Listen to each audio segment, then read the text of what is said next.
Okay, this is an introduction, gang, to section 14.3 now. So we've been doing double integrals over rectangular regions. Then in 14.2 was double integrals over irregularly shaped regions. Now in section 14.3, we're going to make good use of the polar coordinate system that we learned back in Calculus 2. Okay, so just an introduction. Okay, what I have here is this is a circular sector. Okay, so kind of going back to a little bit of trigonometry and geometry. But let's say that it's a very, very thin circular sector, infinitesimal. Okay, so it's going to be a differential element. Let's say that its angle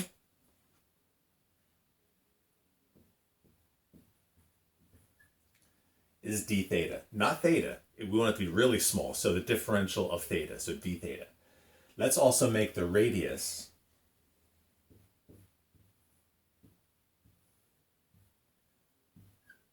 equal to r. Okay. Now again, referring back to our trigonometry days, this length right here is equal to r d theta. Okay.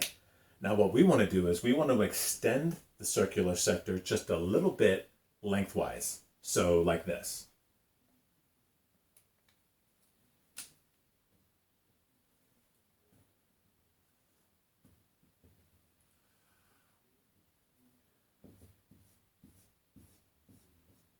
Okay.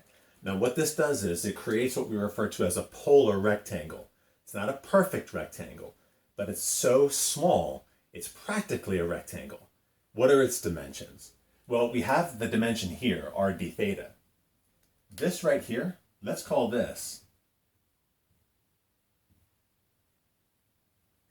dr. Okay, so what we took the radius and we extended it by a differential amount, a very, very tiny amount. Okay, so this area then,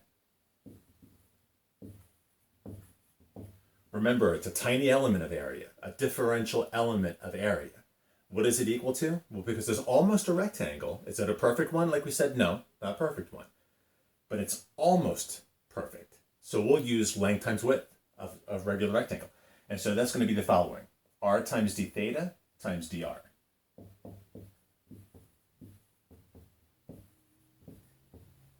Okay, and now remember, the order of multiplication doesn't matter. Okay, so you can write it like this. You can write it like this. It makes no difference. Okay, now imagine a region in the xy plane that's filled with all of these little elements. What would the sum of all of those elements be?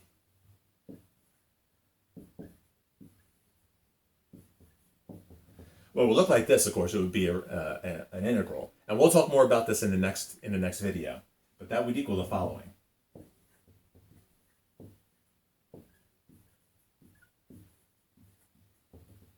Okay? And that's our intro to section 14.3, calculating the area of a polar rectangle. Okay?